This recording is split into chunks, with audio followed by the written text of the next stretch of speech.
Hello, everyone, and welcome to the Department of Energy's SBIR STTR FY24 Phase 1 Release 2 Topics webinar. My name is Zina Al-Yusuf. I am with the DOE SBIR Programs Office, and I will moderate today's webinar and provide you with some basic topic information as it relates to Release 1. Following this introduction, you will hear from the topic managers that oversee topics 16 through 25 as they clarify their expectation and answer some questions that you may have regarding their respective subtopics. During this webinar, you may submit topics-related questions via the Q&A box located at the bottom of your screen. We will group and present these to the topic managers following each topic presentation. Please include the topic and subtopic number with your question. That is very important so we can keep track of questions. If you have funding opportunity announcement or other non-topic related question, please save these questions for the funding opportunity announcement webinar scheduled for Friday, August 11. Finally, a copy of the presentation and the recording of the webinar will be posted on the DOE SBIR STTR website under the Funding Opportunities webpage. The programs participating today are Office of Biological and Environmental Research, and Office of Fusion Energy Sciences. This is the second of 3 webinars that will cover the Phase 1 Release 1 topics. There are 6 programs participating in this release, and we have about 103 subtopics. So today we will cover the programs that we just mentioned.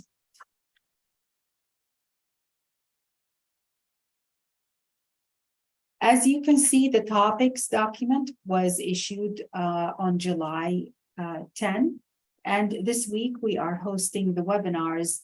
The funding opportunity document is usually released 3 to 4 weeks after the topics are issued. We do this to give you the opportunity to read through the topics and ask questions so you can make a more informed decision as to whether or not you might have something that is responsive to what we are looking for in this release. The most important date following the opening of the funding opportunity is the letter of intent due date, which is the first step you need to take in order to submit a full application. DOE is the only federal agency that requires a letter of intent. It tells us who you are, what topic, subtopic you're interested in applying for, and a little about why you think you are responsive to that subtopic. So basically, if you do not submit that letter of intent, then you cannot submit a full application to the funding opportunity.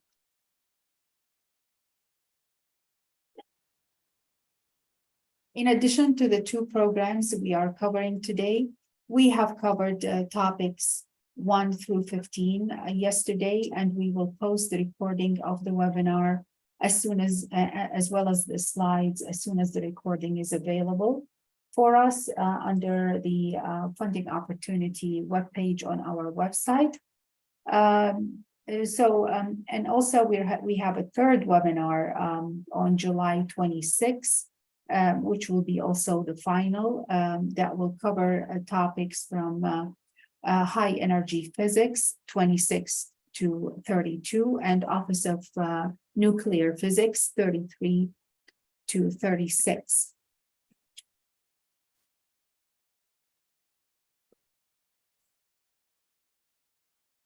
The funding opportunity is scheduled to be issued on August 7.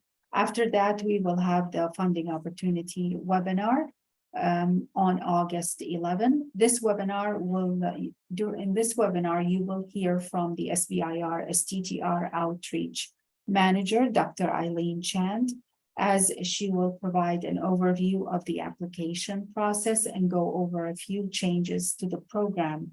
So you will want to register for that free webinar. It is also an opportunity for you to ask questions as it relates to the actual application process. However, today we are focusing on the topic in just a little more insight than what is provided in the topics document. Please remember to join our mailing list if you haven't done so already, so you can receive notification from us when topics are released, webinar registration, and some good information applicable to each cycle as we move through the phase 1 process. I would like to bring to your attention that we use GovDelivery, a news application, a platform to send emails and notification. So please work with your IT group to allow you to receive these emails. DOE Phase 0 Assistant Program is now open to all first-time DOE applicants. So if you have never applied to DOE before and looking for application assistant, I encourage you to go online. You can find the link here or go to our website under applicant resources page and click on that link that will take you to the Phase 0 website, where you can complete a 3-minute application to see whether or not you are qualified for that service. It is a first come, first serve service, but it is something that can help you go through the application process.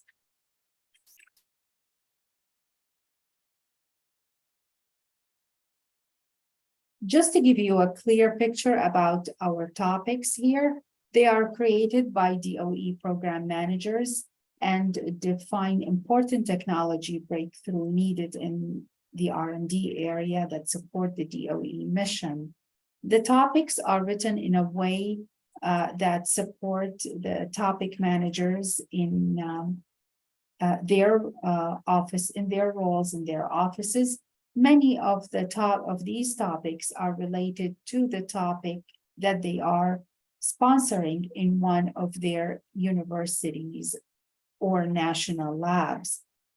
When you go through the topic document, you will see that the topic are arranged by program offices and organized alphabetically and numerically. And this is the way we are going to refer to them. What we ask you to do first is to read the topics, subtopics, and reference information that is provided to get a little more context as to what the topic managers are looking for. When you contact the topic manager, it is for clarification purposes. We are not asking them to tell you whether or not it is a fit for what they are looking for. The feedback they give you is to help you determine whether or not your innovation would fit what they are looking for. At the end, the decision to apply is yours, regardless of what you might hear from the topic managers. The decision is yours.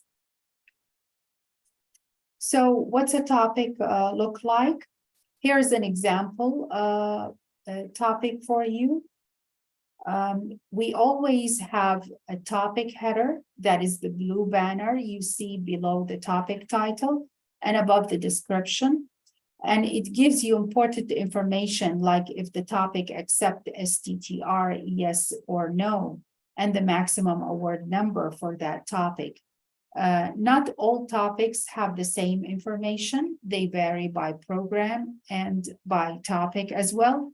So please pay attention to such information. The general topic description explain what the topic is about and maybe some context on where that falls within the mission of the program. Below that, you see the subtopic that describe specific opportunities in which proposals are requested. You will notice that a good number of the topics have other subtopic. Under this subtopic, you can submit proposals that fall within the general topic description, but do not fit with any of the other subtopics. After each topic, there is question-contact, then the name and email address of the point of contact for that topic or subtopic that you can reach out to with your questions. Please note that every SBIR or STTR application must include the topic and subtopic to which you are applying for. That is just a brief overview, and now we will start with the first topic in today's webinar. Topic 16. Jeff, are you online? Yes, I'm here. Oh, go ahead. Thank you. Okay, so urban measurement technology. A few things to note here, and these are all sort of highlights from our piece of the FOA notice. Urban atmosphere characterization. So our goal here is we have this huge urban integrated field laboratories research effort. If you look at the link in the very beginning of section 16, you will see that you can get to the urban integrated field laboratories. They'll give you some idea of what we're targeting and what we would like to be able to do. So that should sort of make your focus a little tighter, maybe clarify a little bit of things, challenge you, give a little inspiration to what we're doing. A couple things that we added this time, and just sort of a hint, hint, wink, wink, nudge, nudge. These are things you might be interested in. It's a little broad, but we are looking at coarse aerosols. We also added pollen and pollen fragments. And so let's see, the goal is to take a look at the impacts of these. And we've added several references on these subjects as well. So coarse particles, and there's some brand new articles that have just come out in the last year. They're referenced in there. Pollen and pollen fragments may also serve as ice nuclei and act synergistically with air pollutants to create other adverse health effects. So, or effects of a variety of different kinds. That's really about it. Would you like to, you want me to try to cover the other ones as well?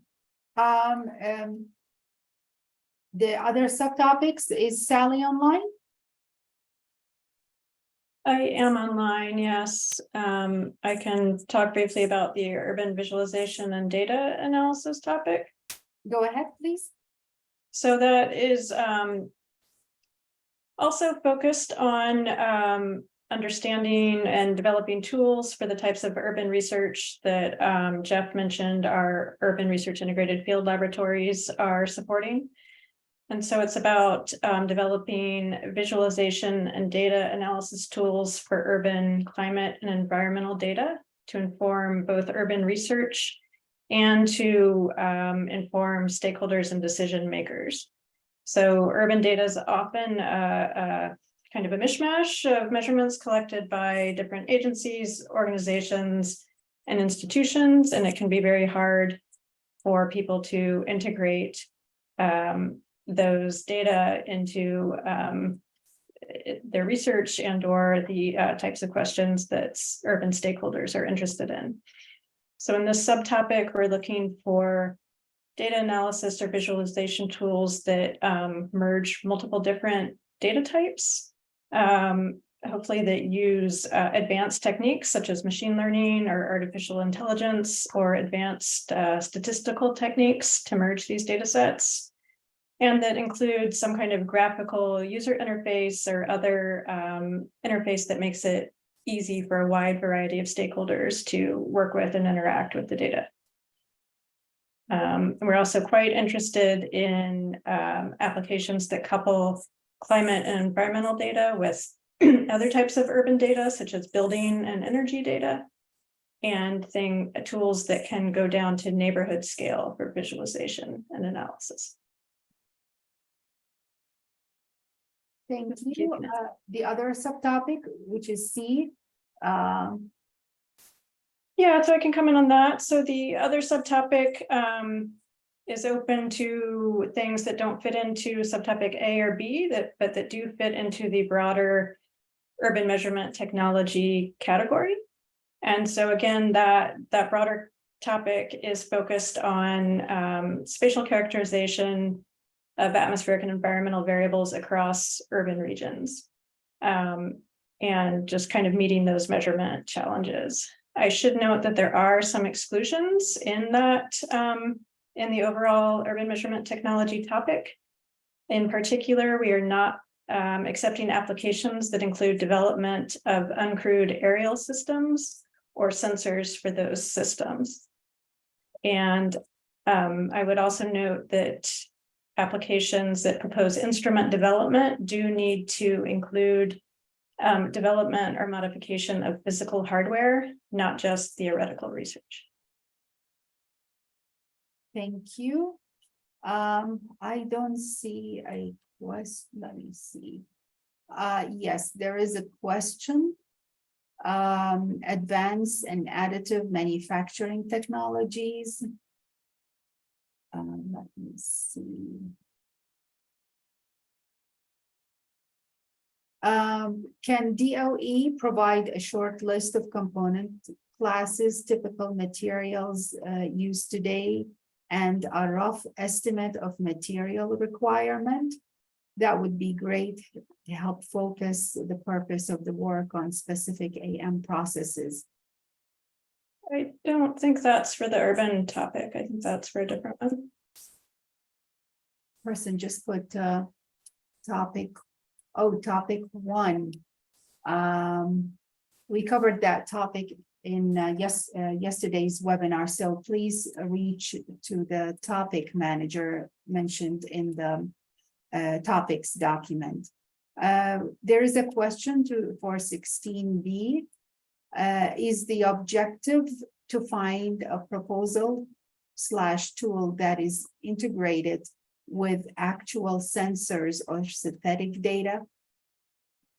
So for 16B, for the urban visualization and data analysis, we are interested in visualization and analysis of actual sensors and data. Okay.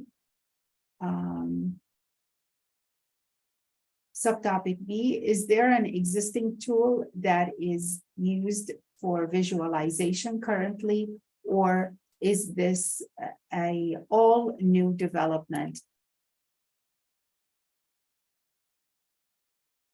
So I think there are some tools for data visualization, and it looks like Jeff might have answered that question also. So Jeff, I don't know if you want to comment. Yeah, I might say that we don't, and I wouldn't anticipate that somebody would be able to create an entirely new tool whole from cloth, start to finish with this. So if you have a significant enhancement of a tool, I think that would be fair game as well.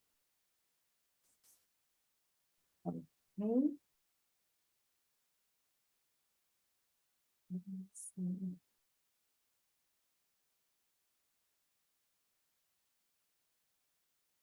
Some of the questions don't have the topic and subtopic. Can you please remember to put the topic and subtopic number with your questions? That would be great.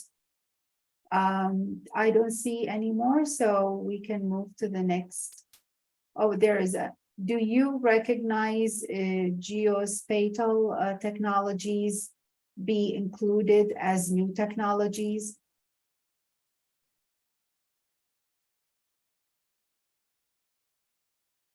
That's for 16B. Geospatial visualization, yes, I think that would be included in 16B. Okay. No further questions. Thank you. We'll move to the next topic.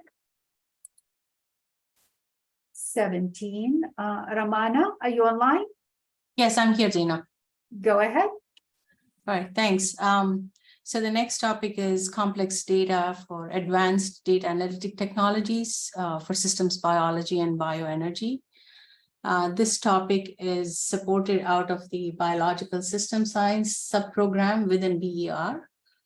The broad goal for biological system science program is to fully understand microbial and plant systems for producing biofuels and bioproducts that are relevant for DOE's mission. So here the aim is to accelerate how plants and microbes and their communities transform and are transformed by the environment, how they drive the Earth's biogeochemical cycles, and how these processes can be harnessed to improve the environment as well as provide sustainable routes for energy production and security. So these research endeavors require multi-scale understanding of biological function from molecular to the ecological scale. So to reach our mission goals, BER researchers need to be able to develop predictive quantitative systems biology models that can be used to aid the understanding and to generate testable hypotheses. So many different experimental techniques are used in this type of research, each with different data structures and procedures for obtaining useful information out of these data sets. These techniques generate large amounts of data, often gigabytes or terabytes of data. For example, whole genome sequencing and resequencing, proteomics, other omics technologies, structural biology, and biological imaging techniques.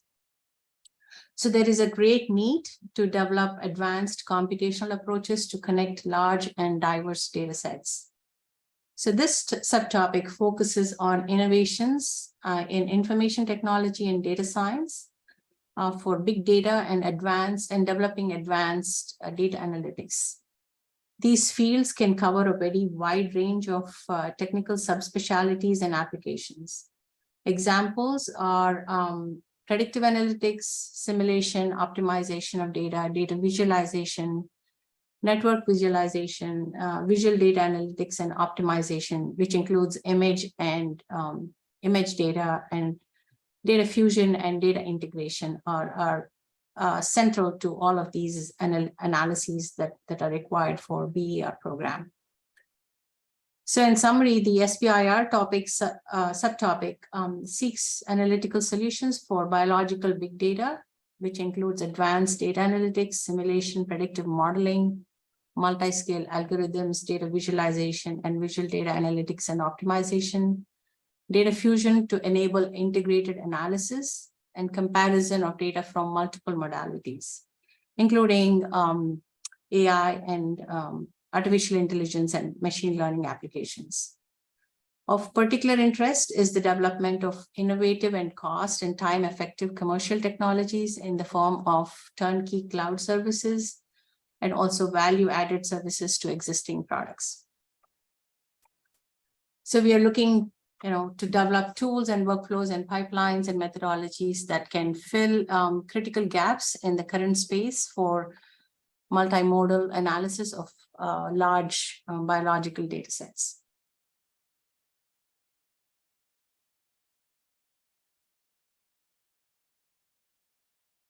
Thank you, Ramana.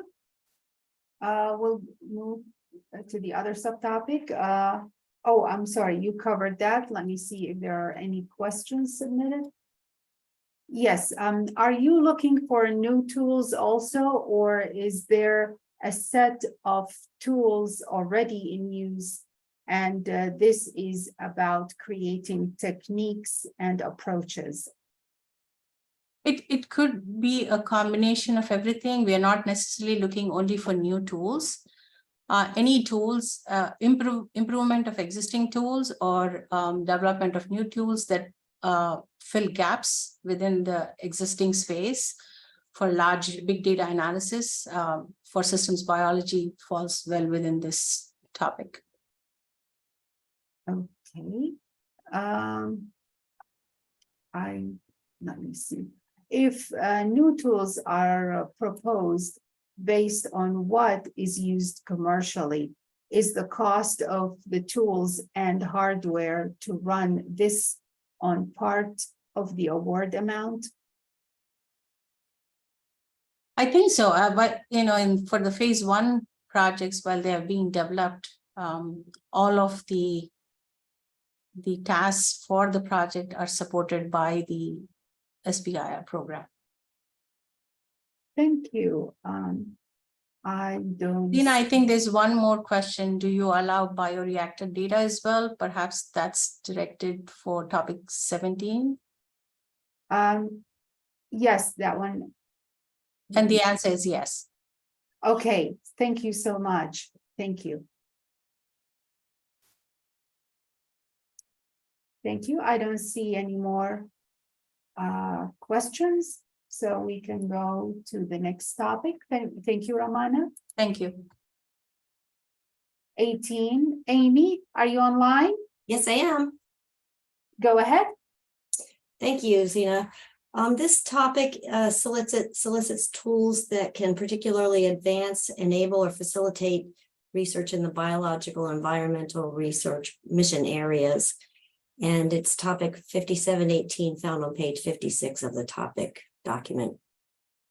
So this topic calls for the development of facilitative tools for biological studies that use synchrotron or neutron beam lines or cryo-electron microscopy, including tomography. These capabilities that are accessed through the user facilities. At the user facility, BER supports beam lines and other user resources that provide access to these kinds of capabilities. And you can find out the specific ones we support at the website that's provided in the topic, and it's berstructuralbioportal.org. That's in the topic document. Responsive proposals to this topic would develop facilitative tools that can improve, enhance, or enrich the capabilities at the user facilities that include the capabilities I listed. And so to encourage applications to be more clearly relevant to BER's biological and biogeochemical mission objectives this year, the topic requires that applications include an explicit intention and explanation for utility of the tools in characterizing a biological or biogeochemical system that's clearly relevant in BER mission space. So naturally, the tools that are developed are going to have a broader applicability, but we want to know that the applicant has the BER application in mind and that it can be useful in that space. And valid plans for technical validation will be necessary to be included. Standalone instruments are not appropriate for this topic unless they specifically augment those larger capabilities I described. And so, for example, some sort of sample preparation or shipping device could be appropriate. Optical elements, sample holders, detectors, or robotics are other appropriate examples, although this is not a comprehensive list. And then finally, just to recapitulate, the purpose is to encourage development and commercialization of tools that ease the use, improve results, or overcome obstacles associated with the existing technologies. Algorithm development, software, informatics solutions are not included under this subtopic, but could be submitted under the complex data topic. I think it's C5517. So I think that's all that I have. Thank you. I don't see any question in the Q&A box, so we can move to the next topic. 19. Paul, Hello, go ahead. this topic is related to instrumentation or software that can produce images of biological samples. And I'm defining, in this case, imaging as something very broad. Many of the examples I mentioned are based on optical imaging. That's the historical foundation for this call, but if other types of processes that can produce images of biological samples may be eligible as well. So we're looking for technologies to image and measure and eventually model biological organisms, tissues, and also key metabolic processes within systems of microbial cells and multicellular plant tissues. The focus of BER is bioenergy and a biological-based economy. And so there are a number of studies and basic research that need these tools to forward the larger goals of our division, BER. There are two major divisions in this call. Subtopic A for bioimaging devices that are more advanced at the prototype stage, and the second for quantum-enabled systems that are more likely at the conceptual or early prototype stage. For bioimaging devices, we have a number of characteristics of the projects that are defining for late stage prototypes. We've asked for systems that are automated so that they can not only identify and measure particular characteristics of microbes and plant tissues or chemical metabolomes, but also can compare them. So technologies that can produce relationships among different elements that are measured require multifunctional systems that can measure more than one thing at a time. There should be some clear intention in the application to measure a biological issue to solve a biological problem that's within the scope of BER. So these prototype devices are expected to have within their proposal a plan to validate with a biological problem that is within the scope of BER aimed at bioenergy and the bioeconomy. And validation should include a comparison with an independent method that shows that the new technologies are getting an answer that is verified. The systems should be measuring something about a complex biological systems. As an example here, in the rhizosphere, we'd be identifying individual bacterial, fungal species, tissues and other organelle structures in roots as another example, and to evaluate the physical environment and the chemical environment of these organisms and how they interact with each other. So there are a number of very important things that can be measured in addition to identity of species, the flow of information among these elements with chemical exchanges. There can be approaches that look at model systems that use culture chambers in the laboratory, but there also may be other technologies that are deployed in the field that measure real-world undefined systems of relevance to the growth of plants and microbes in soil. The instrument development is part of the package, but also software that is developed via algorithm approaches for measuring quantities that are observed in the images, and also software that supports the automated instrumentation and the deposition of data, both images and analytical results, so that they can be used after the experiment for further analysis. These tools are expected to be standalone. They may be portable, but they also should be something that is laboratory-based, that does not require large instrumentation, as would be seen in the light sources at the national laboratories. The second topic, quantum-enabled bioimaging, is supporting technologies for imaging that use quantum phenomena of one sort or another, especially entanglement or light squeezing, or other quantum phenomena that have the ability to surpass the characteristics of classical optical microscopy. Some of the limitations that we're looking to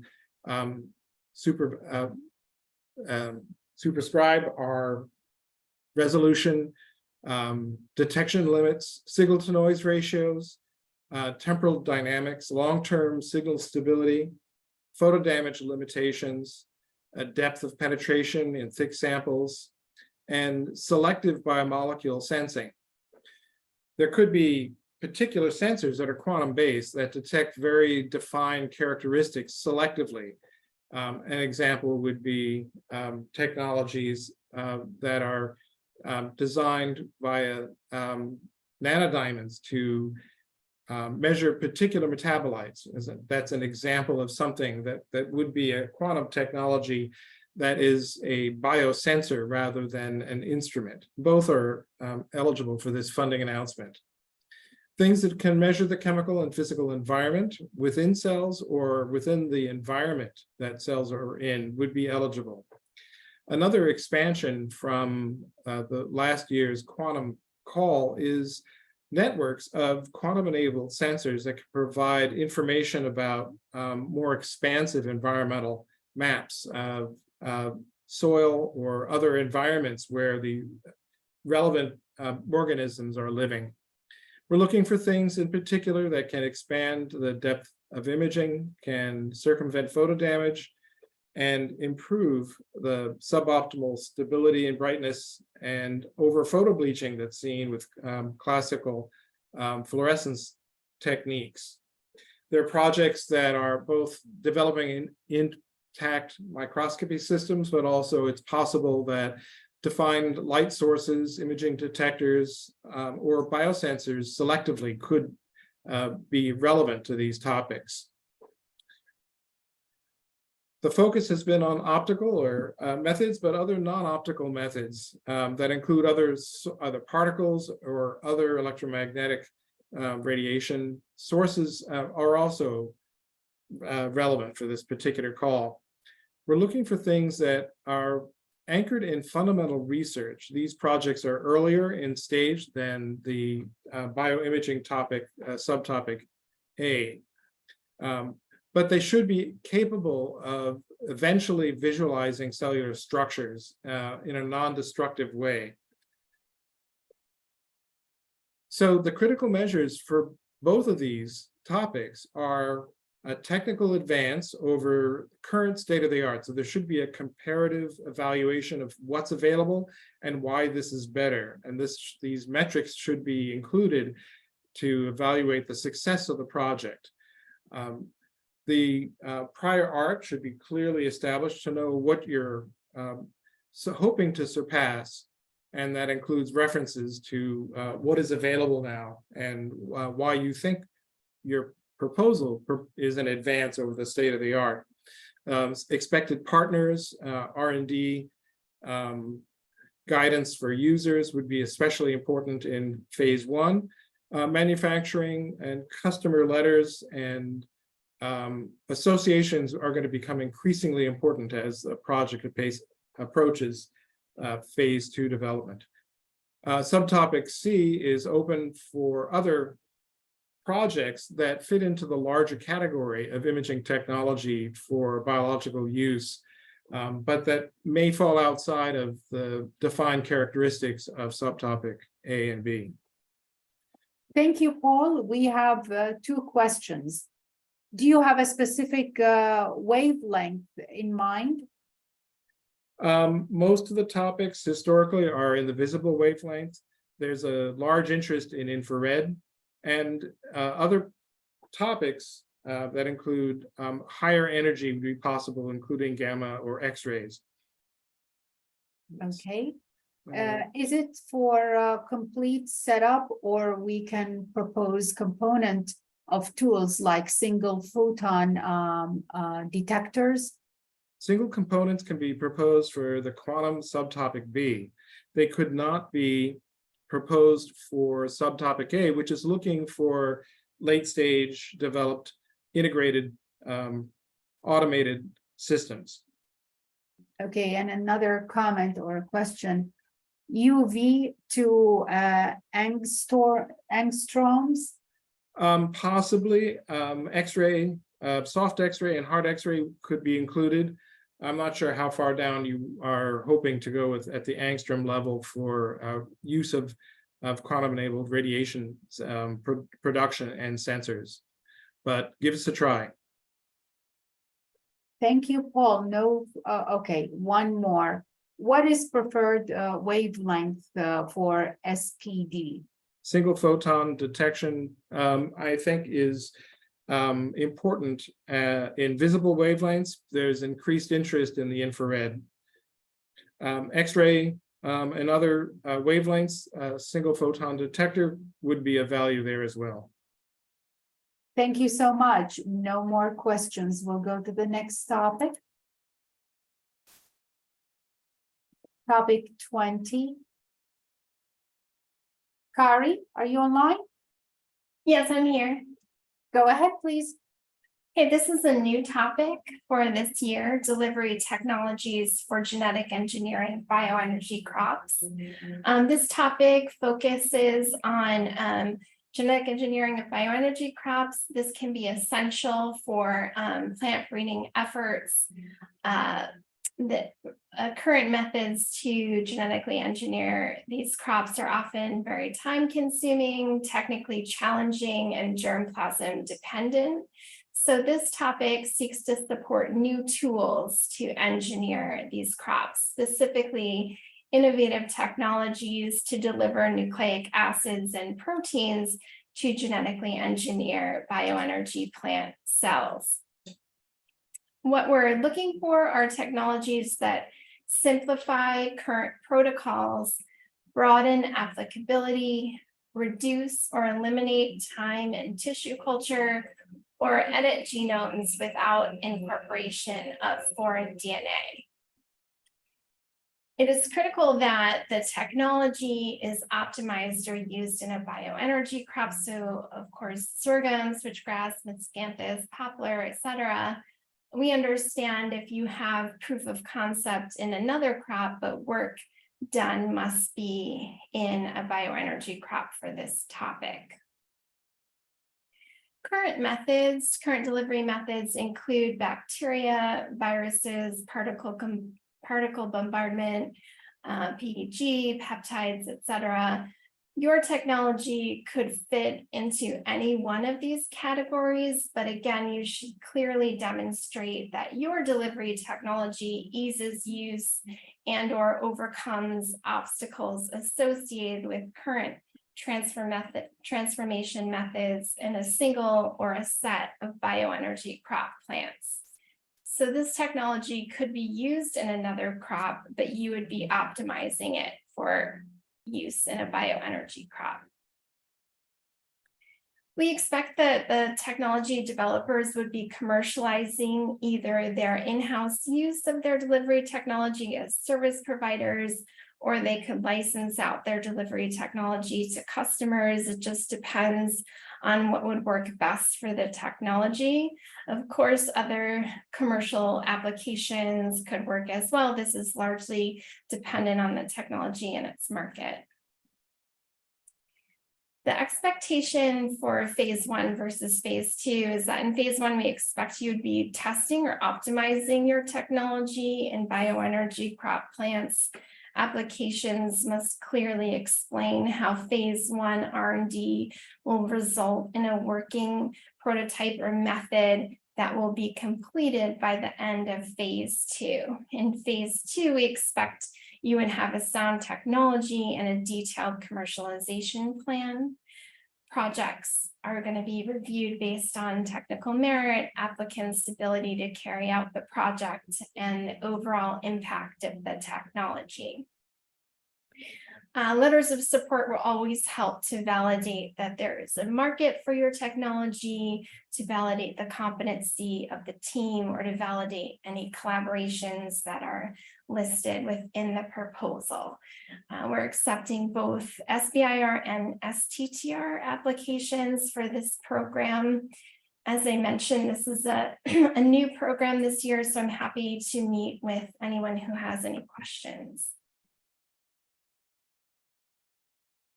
Thank you, Carrie. There is one question. Is there a list of bioenergy crop DOE is specifically looking at? Well, this could be any range of the crops that are within our portfolio, and I will provide a link to that on our website. Thank you. I don't see any more questions. So we'll move to the next topic. Thank you very much. And Kurt, are you online? Yeah, I'm here. Go ahead.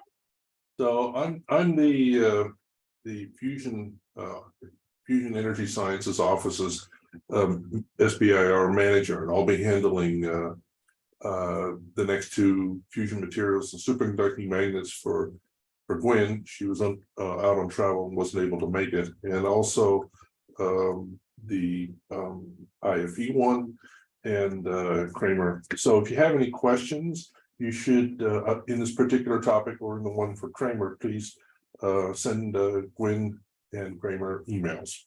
So just a quick overview of the fusion effort in SBIR. It basically can be broken down into two components.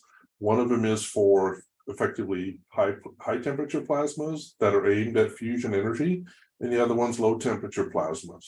Nirmal Potter will be handling the low temperature plasma one. The rest of them are high temperature plasma focused, or applications of high temperature plasmas.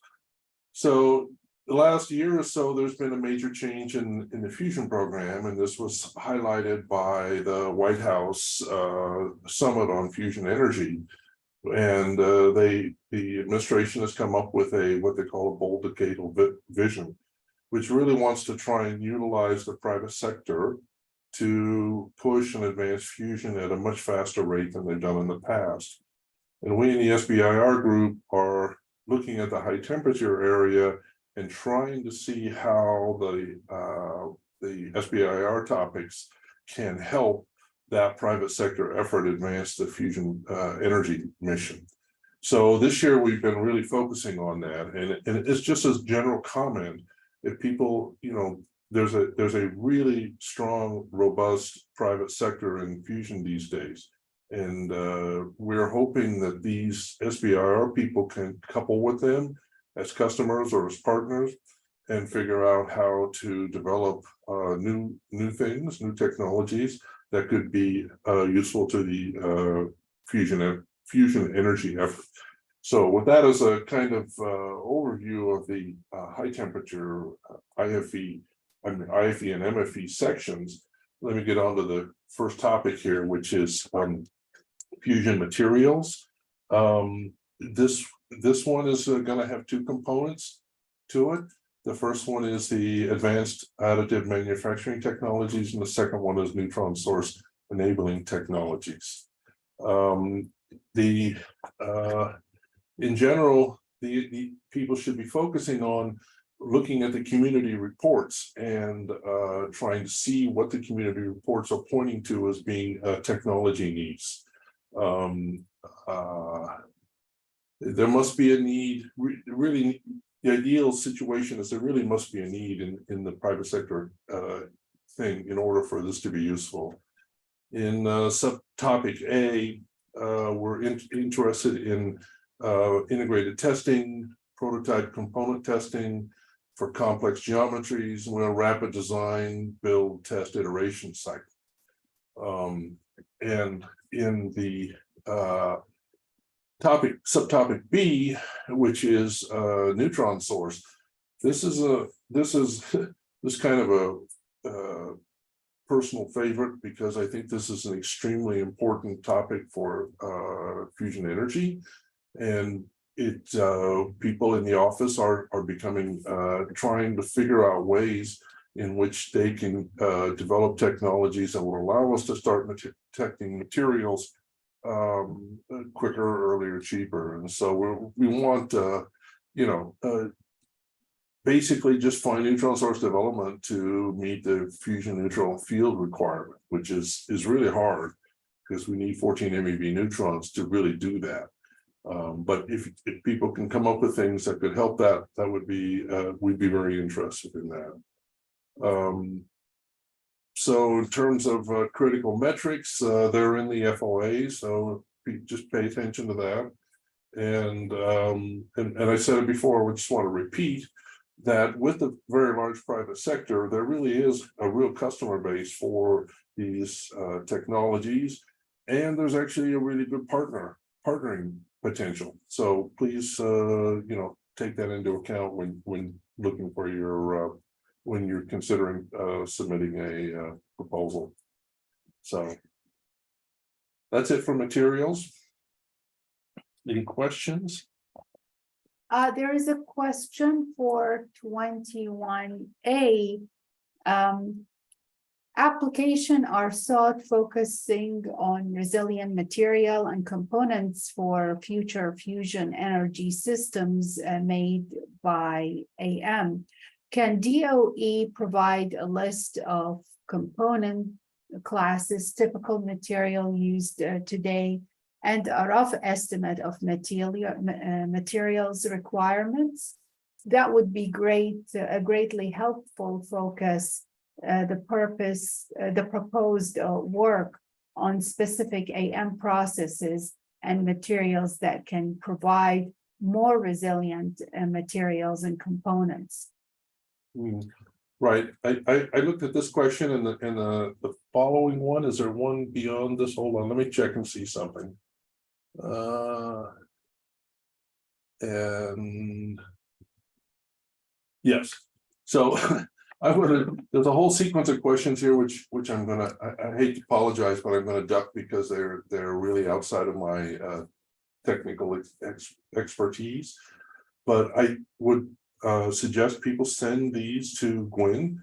I'm sure she'd be able to provide you reasonable answers to a much better than I could. So instead of me misleading you, I'll let you talk to her.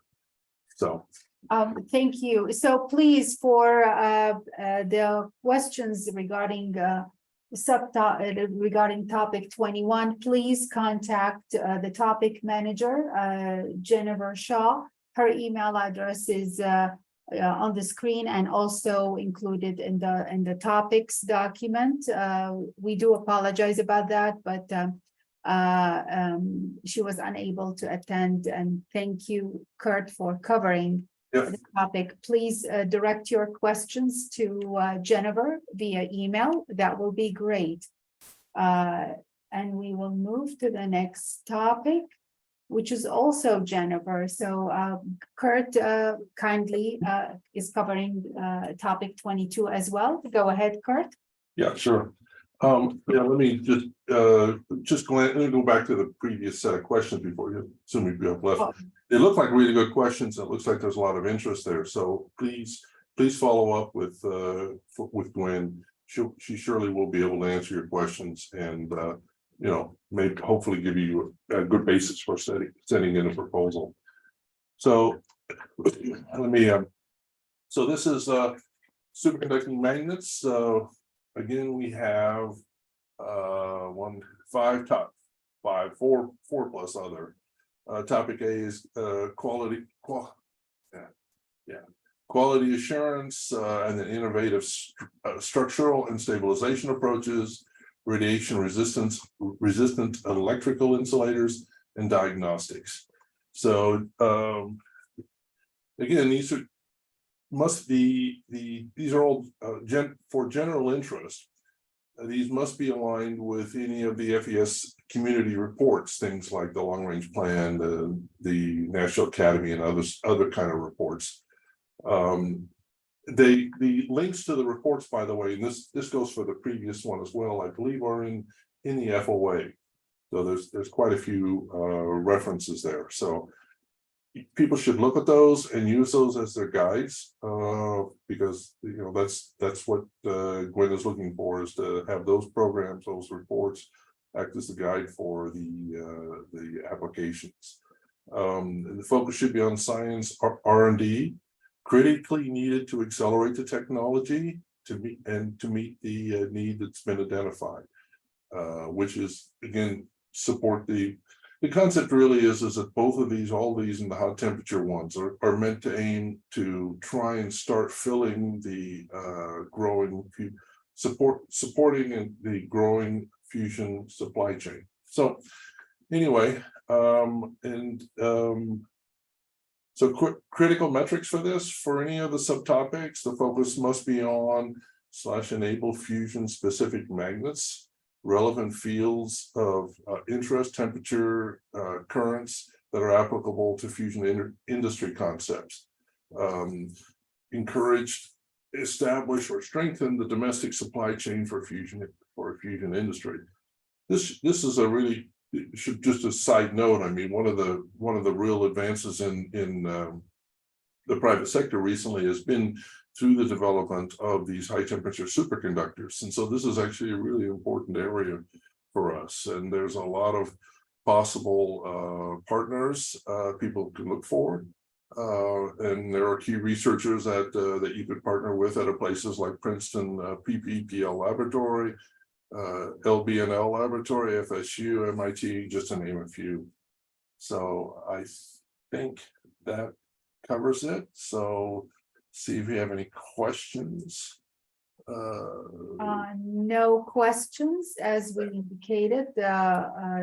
Please reach out to the topic manager, Jennifer Shaw, with your questions. Yep. Thank you. Thank you, Kurt. We'll move to the next topic, 23. Nirmal, are you online? Yes, hi, I'm online. Go ahead. Thank you. Oh, thank you. The topic, the low temperature plasma science and microelectronics. This topic has been, we have been soliciting proposals for a while now. Only difference is that this topic has been rotated in subsequent years with another topic. So that note is provided on the description. In the low temperature plasma science based microelectronics areas, we recently held a workshop on plasma science for microelectronics nanofabrication, and the workshop report is available on the FES website. And if you cannot locate the workshop report, you can send me an email. I'll send you the link, or I can also post the link here.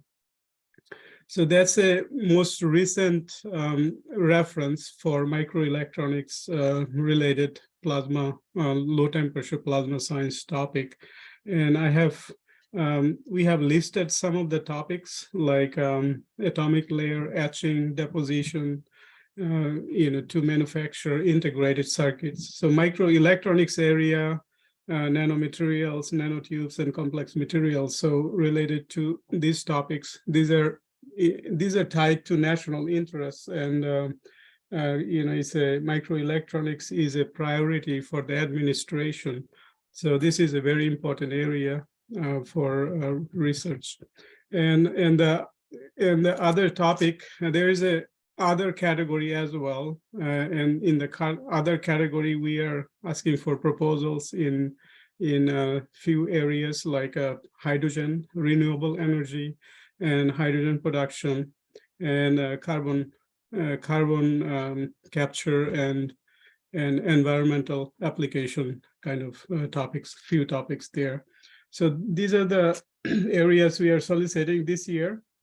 And the main thing is the topics, any topic should use fundamental plasma science knowledge. It has to be based on fundamental plasma science and building on the fundamental plasma science, developing applications. So strong commercialization potential is emphasized. So those are the issues for this topic. Thank you. The first question is I think the person needs the topic document says it's for 23A.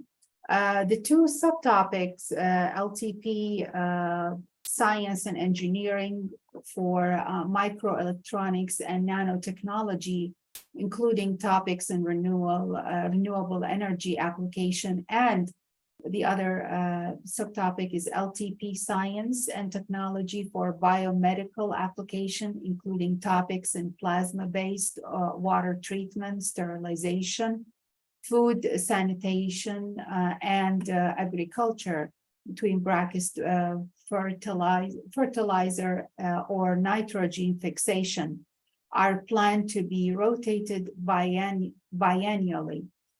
Did you actually mean biannually?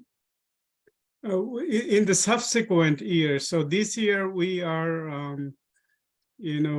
soliciting proposals in the microelectronics, plasma-based, low-temperature plasma-based microelectronics and nanotechnology. But next year we are planning to, ask for proposals in the biomedical applications area. So it's every other year. So that's what we mean. Okay, thank you. Is there more interest in application for LTP, or is the interest more focused on fundamental technical work on enabling LTP, such as power supply and control, explorations of novel methods for introducing catalysts to the plasma region, etc.?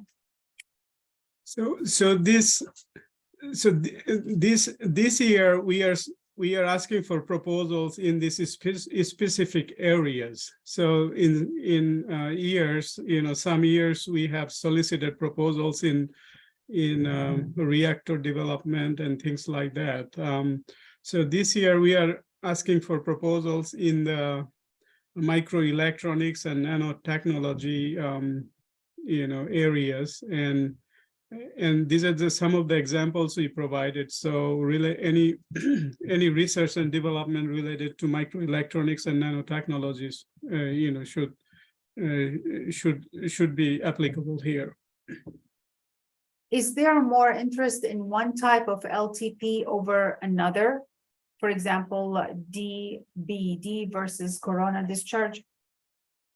No. So at this point, we are not, pre-selecting anything. So the idea is to invite proposals, in broad areas, the ones listed here, and to go through the peer review process in the selection.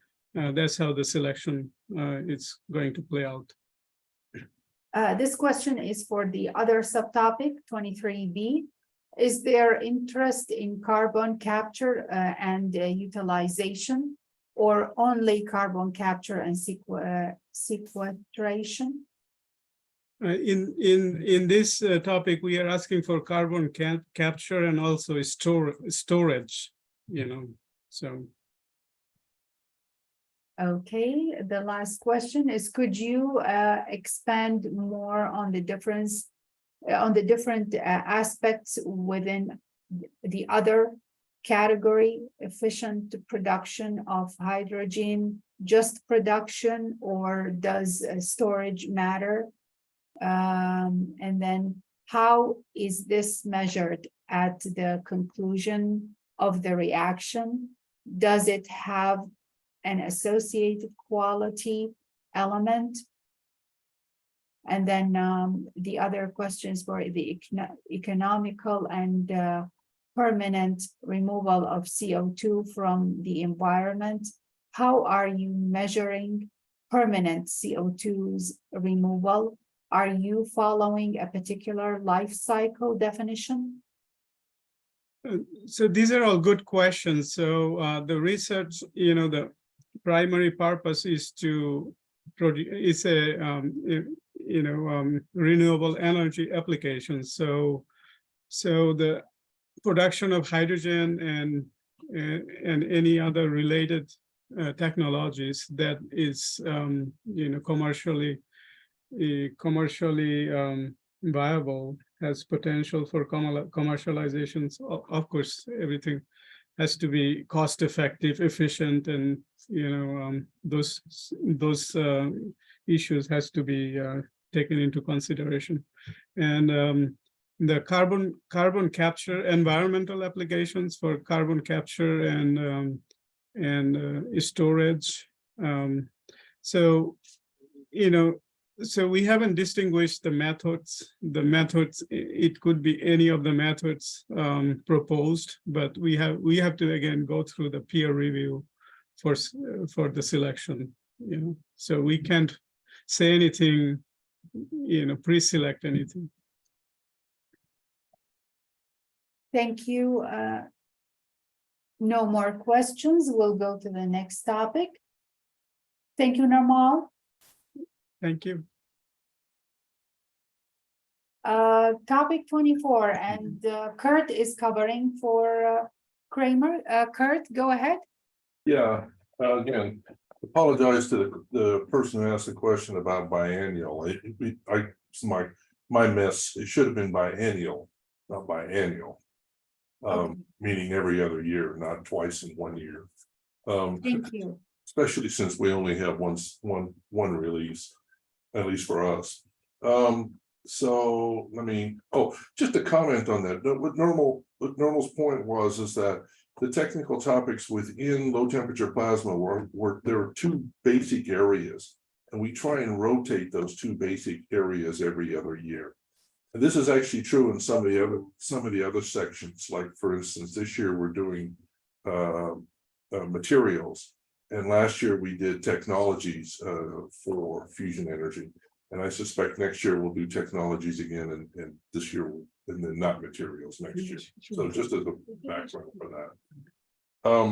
So anyway, on this topic of inertial fusion energy is also it's getting a big boost because a year or so ago they achieved ignition within the inertial fusion ignition, which is the first time any plasma device has been able to achieve the ignited state. And because of that, that has really put a lot of push on trying to do energy, not only in magnetic, but also in the inertial area. And for this year, the Kramer, who is the program manager for this and person that all questions should be directed to, is really looking for people to look at ways of demonstrating high volume techniques for spherical capsule or wetted foam capsule applications. This is almost this is one of those absolute key technologies. You have to be able to make these capsules, which are at the heart of the inertial fusion process. They're very, very small, typically on the order of 2 to 10 millimeter. It's like it's smaller than a BB, and they have to be done to extremely high precision and with different layers and different components. And this has to be done they have to be done very cheaply and in very large quantities. And so we're hoping that we'll have some small business that can come up with some clever ways to do this. The current ICF targets are very complex. They're expensive and take many days to prepare. Replacing the cryogenic ice layer with a liquid soaked DT foam layer may be one way to do it. Wetted foams also allow much greater control of the initial vapor layer in the target's central gas region, and thereby much greater control over the convergence ratio. Wetted foam capsules need to be spherical, and the wall thickness must be highly uniform. And you have to produce a lot of it. Let's just put it that way. the foam layer should have uniform density and should require less than 1/20th of the solid density with foam cell sizes less than 1 micrometer. And we encourage manufacturing methods that broaden exploration of target design space, which can lead to better performing targets. Examples include a radial gradient in the foam layer or specific deviations from spherical symmetry to match non-spherical illumination. So it's a real challenge, and this is but it's a very extremely high priority for the inertial fusion energy effort, and we really would look for people to come in with new ideas on how to do that.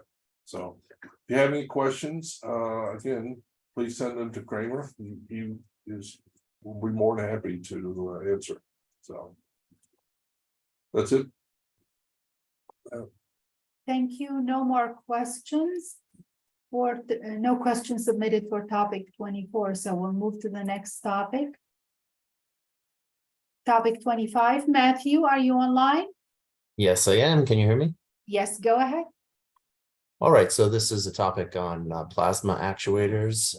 It's not linked to a specific FES program element, but really focused on the development of actuator technology for magnetic plasma confinement configurations in general.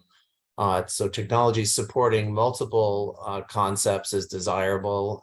As Kurt mentioned, we're seeking to advance multiple approaches for fusion energy. So synergy across different concepts is really desirable. There are two topics here, one on heating and current drive and another on momentum injection. And so I would say actuators who can serve in all of these roles can be submitted to either subtopic or even the other subtopic. Although I would anticipate a proposal to really focus on a specific aspect during the project period. So in the area of heating and current drive, we're looking for new and or improved heating and current drive technologies that will allow fusion energy concepts to access burning plasma conditions. And these are actuators that could be integrated with schemes for active plasma control. So the examples include improving the performance of gyrotrons, klystrons, transmission systems, antenna, radio frequency current drive methods, neutral beam injection, and so forth. And a high priority is really to establish US vendors of these essential technologies, as many world-leading companies are currently overseas. In terms of innovations that we're looking for, I list many in the call, but I'd highlight that we're looking for multi-megawatt and high efficiency. And personally, I'm more familiar with actuators for tokamaks, but like I said, other configurations are also of interest, especially if they serve ongoing commercial efforts. There was a recent supply chain report by the Fusion Industry Association calls out the need for RF heating. In terms of things that we're not interested in, fundamental research is really best pursued in the base program.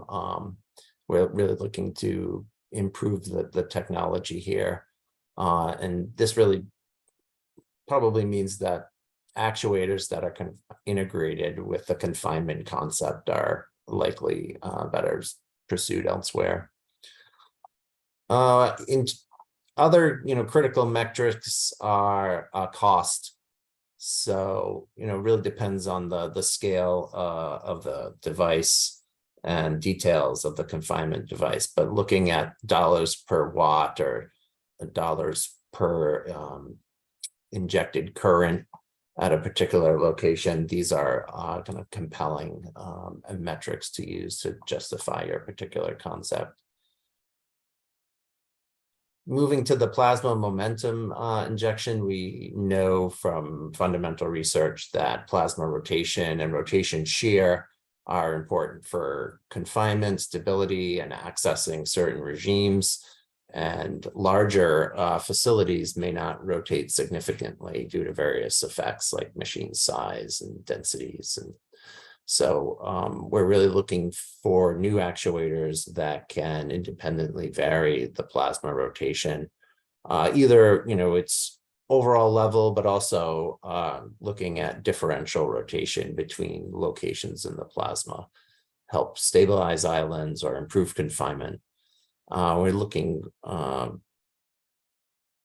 to avoid techniques that rely on particle loss. We're looking for kind of momentum injection. I would say critical metrics are the rotation speeds or rotation shear. Again, it depends a lot on the confinement concept being studied as to what the actual levels are, but I would recommend that specific values be quoted in the relevant context. So if you're arguing that the concept will, the technology will allow stabilization of particular instabilities, then give the speeds, relevant to, levels of rotation that can stabilize the modes of interest. For both subtopics, I strongly encourage partnering with fusion companies with secured capital, customers beyond research applications, but also our SC user facilities where these systems could potentially be demonstrated as part of a test bed. And we have some new proprietary and non-proprietary user agreements at facilities like D3D where these systems could be tested. For phase one, applicants could propose to do some modeling and design to set up activities in a phase two, since it's likely that hardware components would require the phase two level of award.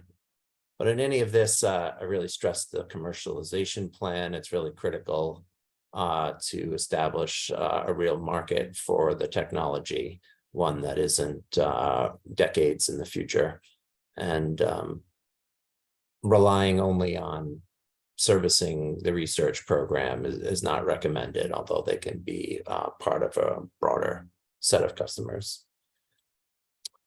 So with that, I'll have a look at the questions. Let's see. I see two questions in the Q&A. The first one is for 25B. Yeah, the first one, the focus is on the technology and the commercialization of that technology.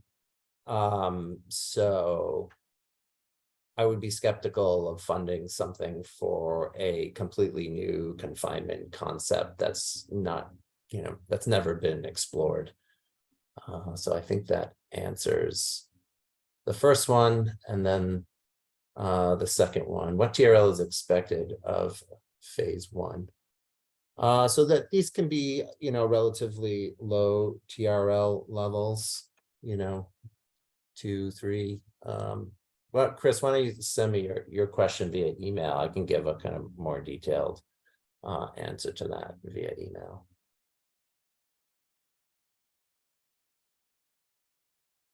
And I'm not seeing any other questions. Yes, that's all we have. Thank you so much, Matthew. Okay, thanks. Thank you. As we mentioned at the beginning of this webinar, we will post the slides and the recording of the webinar on our website under the Funding Opportunities webpage.